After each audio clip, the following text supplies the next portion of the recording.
লাখো জনতার শ্রদ্ধায় সিক্ত হয়ে বিএনপি চেয়ারপারসন বেগম খালেদা জিয়া অন্তিম বিদায় নিয়েছেন বুধবার। চিরনিদ্রায় শায়িত হয়েছেন স্বামীর পাশে।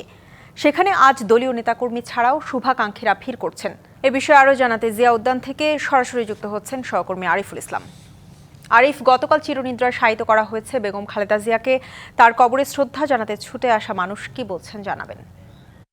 ঈশিতা, সব থেকে যে সৌভাগ্যবান তারাই যারা আসলে তাদের প্রিয় নেত্রী যাকে সমাধি করা হয়েছে বা এই কবর বা দাফন করা হয়েছে সেখানে এসে দেখতে পেরেছেন, সেটা আসলে নিজেদেরকে তারা সৌভাগ্যবান মনে করছেন। কারণ গতকাল অনেকে এসেছেন দেশের বিভিন্ন প্রান্ত থেকে, দূর থেকে এসেছেন তারা তাদের প্রিয় নেত্রীর যেখানে দাফন হয়েছে সেই জায়গাটিতে দেখার জন্য। মাটির কাছে যেখানে মাটি দেওয়া হয়েছে সেই পাশে দাঁড়িয়ে মোনাজাত করবেন, দোয়া করবেন প্রিয় নেত্রীর জন্য। সেই যে সুযোগ বা সেই সুযোগটা কিন্তু গতকালকে হয়নি।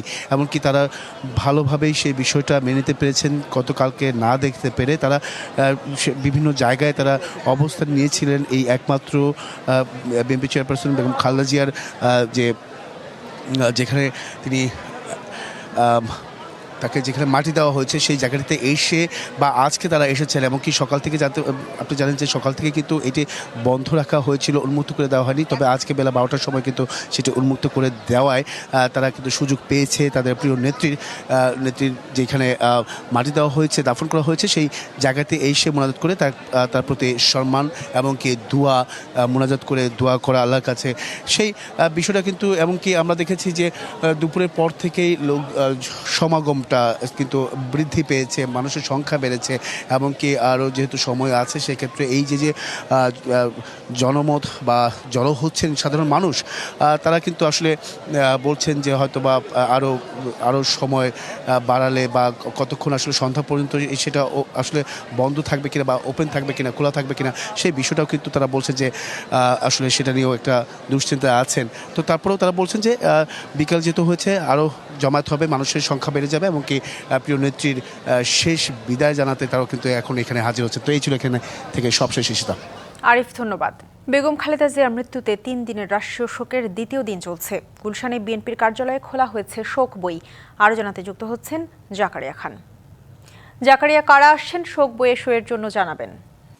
যেমনটি বলছিলেন আপনি যে 3 দিনের শোকের আজকে দ্বিতীয় দিন, এবং এই দ্বিতীয় দিনেও কিন্তু মানুষের মধ্যে যেই বিএনপি চেয়ারপারসন বেগম খালেদা জিয়ার প্রতি যে ভালোবাসা এবং তার প্রতি তাকে নিয়ে যেই মানুষের আগ্রহ এবং তার বিদেহী আত্মার মাগফিরাত কামনায় মানুষের এখানে আমরা আপনার পার্টি অফিসের সামনে, গুলশান পার্টি অফিসের সামনে আমরা দেখেছি যে বিভিন্ন শ্রেণী পেশার মানুষ এখানে এসেছেন। এবং বেগম খালেদা জিয়া তিনি গত 30 ডিসেম্বর রাজধানীর এভার কেয়ার হাসপাতালে মৃত্যুবরণ করেন, এবং তার মৃত্যুর পরপরই কিন্তু বিএনপির মহাসচিব মির্জা ফখরুল ইসলাম আলমগীর তিনি জানান যে তার মৃত্যুতে 3 দিনের একটি শোক স্বাক্ষর কার্যক্রম হবে, যেখানে এই গুলশান কার্যালয় এবং দলের কেন্দ্রীয় কার্যালয় নয়াপল্টনে শোক বই খোলা হয়েছে, যেখানে বিভিন্ন শ্রেণী পেশার মানুষ, ব্যবসায়ীরা, সমাজের বিশিষ্টজনেরা তারা শোক জানাবেন।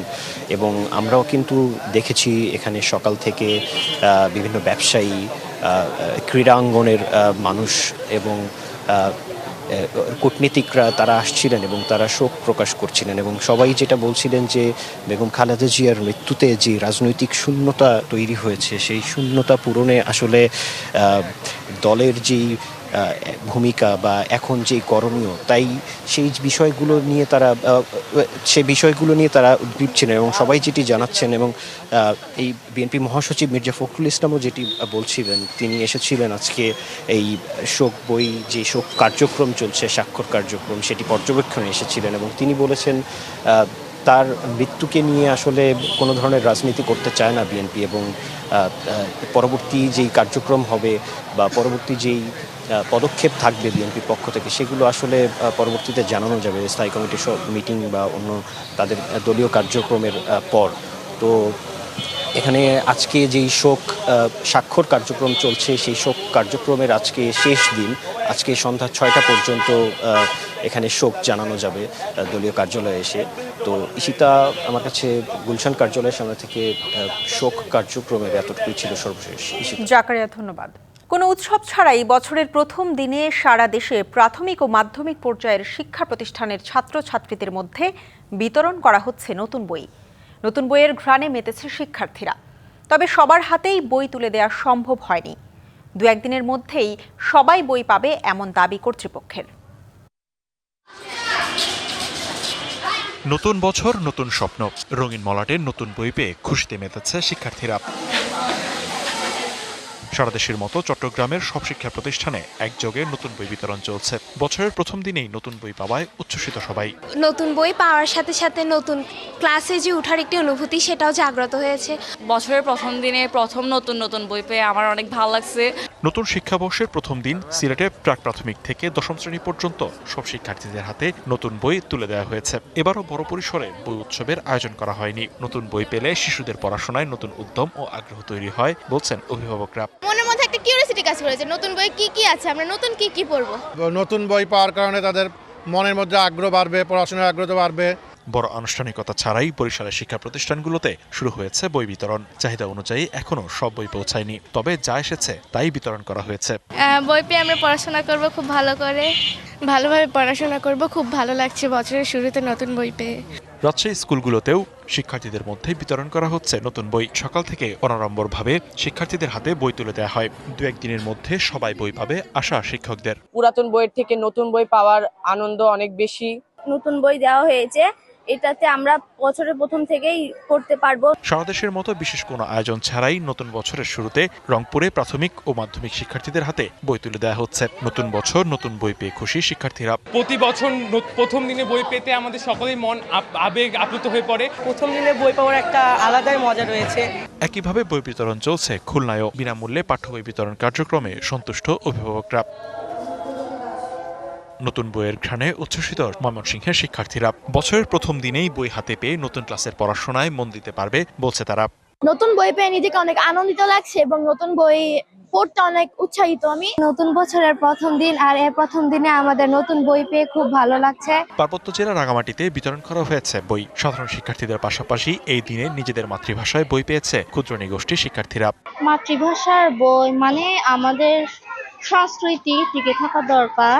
বছরের পয়লা দিন বই বিতরণ করলাম। এখানে আমাদের মাতৃভাষা শিক্ষারও বই আমরা বিতরণ করেছি। এছাড়া ভোলা, নাটোর, বাগেরহাট সহ সারা দেশেই নতুন বই হাতে পাচ্ছে শিক্ষার্থীরা। নতুন বই শিক্ষার্থীদের পড়াশোনায় আগ্রহ বাড়াবে, আলোকিত হবে আগামী প্রজন্ম, এমন প্রত্যাশা অভিভাবকদের। লিখনকান্তি ভৌমিক, ডিবিসি নিউজ ডেস্ক। ত্রয়োদশ জাতীয় সংসদ নির্বাচনের মনোনয়নপত্র বাছাইয়ের কাজ শুরু হয়েছে। রংপুরে 7 জন, নরসিংদীতে 4 জন, মুন্সিগঞ্জে 2 জন ও নাটোরে 5 জনের মনোনয়নপত্র বাতিল করেছেন জেলা রিটার্নিং কর্মকর্তা।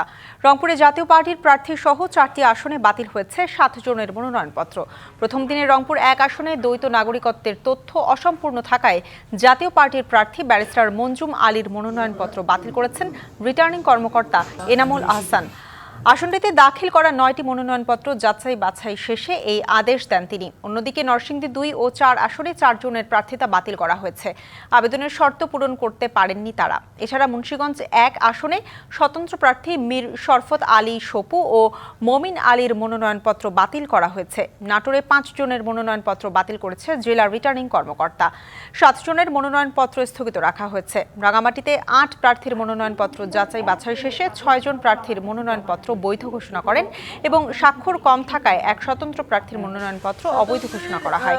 অন্যদিকে ইসলামী আন্দোলনের প্রার্থীর বিষয়ে এখনো কোনো সিদ্ধান্ত নেওয়া হয়নি।